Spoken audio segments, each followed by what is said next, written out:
Here is something I need to say out loud because maybe nobody ever said it to you in a way your body could finally hear.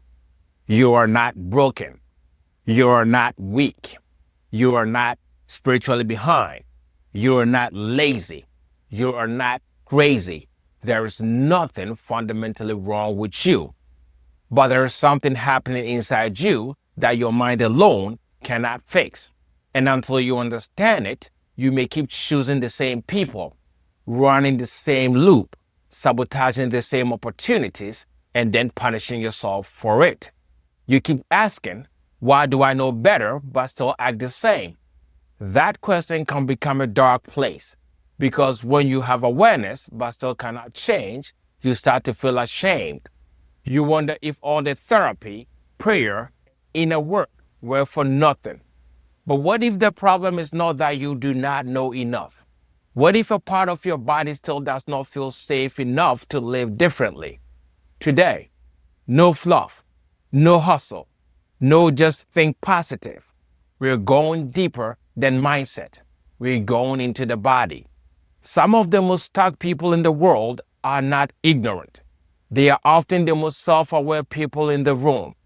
They can explain their childhood, name their trauma, describe their attachment style, and tell you why they keep choosing unavailable people, overworking, shrinking, or sabotaging opportunities they prayed for. They know the pattern. They can even teach the pattern to somebody else. But when it is time to change, something happens. Their throat closes, their chest gets tight, their stomach drops, their mind says, I am ready, but their body says, no, we are not safe. That is the part most people miss. This is not laziness. It is not lack of discipline. Awareness lives in the mind, but change has to be proven to the body. And your body does not care how spiritual you sound if it still believes peace is dangerous. That is why familiar pain can feel safer than unfamiliar peace.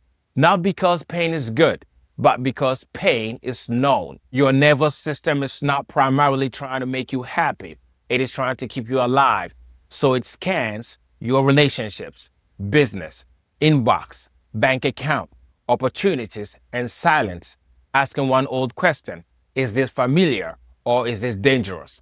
Not, is this aligned with my higher self? Familiar or dangerous? That is the old algorithm. If staying quiet kept you safe, your body may so-called silence wisdom. If pleasing people kept you accepted, your body may so-called self-abandonment love. If chaos was normal, peace feels empty. And now you're an adult trying to build a new life with an old survival system. You want calm, but your body trusts chaos. You want love, but your body trusts pursuit. You want success, but your body trusts hiding. You want rest, but your body trusts pressure. You want freedom, but your body trusts cage.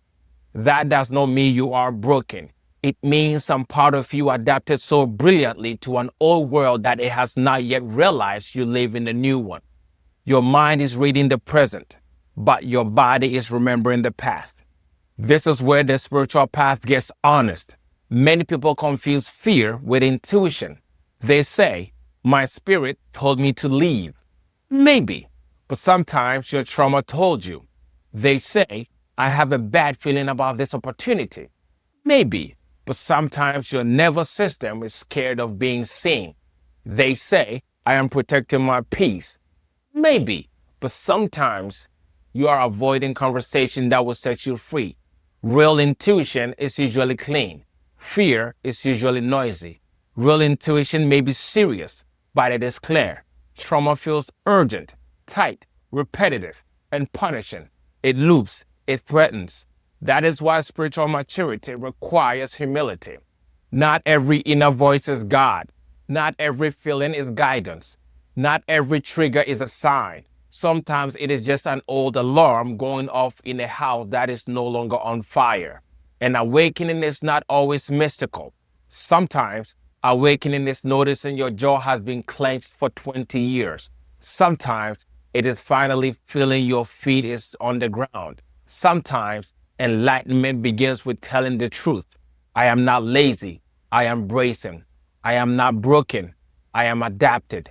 I learned how to survive where softness was not safe. But hear me clearly. This is not an excuse to stay stuck. It is an explanation. And explanations are only holy when they lead to responsibility. Your trauma may explain your reactions, but it does not give you permission to keep wounding people. Your past may explain why love scares you, but it does not give you permission to punish people for loving you. At some point, healing means you stop worshiping the wound and stop calling your prison a personality. You stop saying, "This is just who I am," when the deeper truth is, this is who you became to survive. And if you became it, you can become something else. Slowly, honestly, in the body, one new piece of evidence at a time. For the entrepreneurs, creators, leaders, healers, coaches, artists, and visionaries listening, this matters more than you think because you did not rise to the level of your vision. You often fall to the level of your nervous system's capacity. Your strategy, branding, offer, and content may be fine, but your body may still associate expansion with danger. If visibility feels unsafe, you will hide. If receiving money feels unsafe, you will undercharge. If success feels like abandonment, you will sabotage momentum. If rest feels irresponsible, your business may look successful but feel like a prison. This is why another course is not always the answer. More information is not always the answer. You can know exactly what to do and still not do it because sometimes you are not lacking strategy. You are lacking safety. Not fake safety, not comfort zone safety, not avoidance dressed up as alignment. Real safety, the inner capacity to feel more visibility, love, money, responsibility, truth, and rest without running back to the old identity. The work is not just think bigger, it is becoming safe enough to hold bigger. So how do you change? Not by attacking yourself, not by shaming yourself, not by forcing a whole new life in one day. You change by giving your body new evidence. Your nervous system does not learn through lectures. It learns through lived experiences. A moment where you say no and love does not disappear. A moment where you rest and the world does not collapse. A moment where you speak honestly and you survive the discomfort. A moment where anxiety appears and you do not obey it. That is healing. Not one lightning bolt, not one perfect retreat, not one mystical download that fixed your whole life forever. Healing is your body learning through repeated experience. I am safe enough now to stop surviving. Not perfectly safe, safe enough. Because if you wait for life to become perfectly safe before you change, you will never change. The ego wants certainty. The soul wants truth. The nervous system wants evidence. So give it evidence. Start small. If you always over-explain, say one clean sentence. If you always say yes, practice saying, "Let me think about it." If you always chase unavailable people, let the message wait. If you always hide your needs, name one need to one safe person. Not to manipulate them, not to test them, but to teach your body that being real is survivable. Every time you choose differently and survive, your body receives a new possibility. I told the truth and I'm still here. I rested and I'm so worthy. I let myself be seen and I did not die. I received love and I did not disappear. That is how the body learns. Evidence, not arguments. Experience, not performance. Practice, not perfection. So today, do not ask, what is wrong with me? Ask a better question. What does my body believe would change if I changed? If I rested, told the truth, let someone love me, stopped rescuing everyone, succeeded, or became peaceful? What does my body think would happen? And if I became peaceful, what identity would I have to release? Then listen, not to obey every answer, but to understand the protection. Because you cannot free a part of you that you keep insulting. You have to meet that part like a scared child at the edge of a pool. You do not scream, jump. You do not shame it. You show where the water is safe. You let it feel your hand. you stay. That is how your body learns, through breath, through boundaries, through honest conversations, through love that does not abandon responsibility. So if slowing down makes you tense, pay attention. If peace makes you suspicious, pay attention. If love makes you run, pay attention. If success makes you sabotage, pay attention. These are not signs that you are broken. They are signs that some part of you still believes survival is safer than freedom. And now that you see it, do not turn awareness into another weapon. Do not say, I should be over this by now. Say, thank you for protecting me, but we are learning a new way, because you are not here to just survive.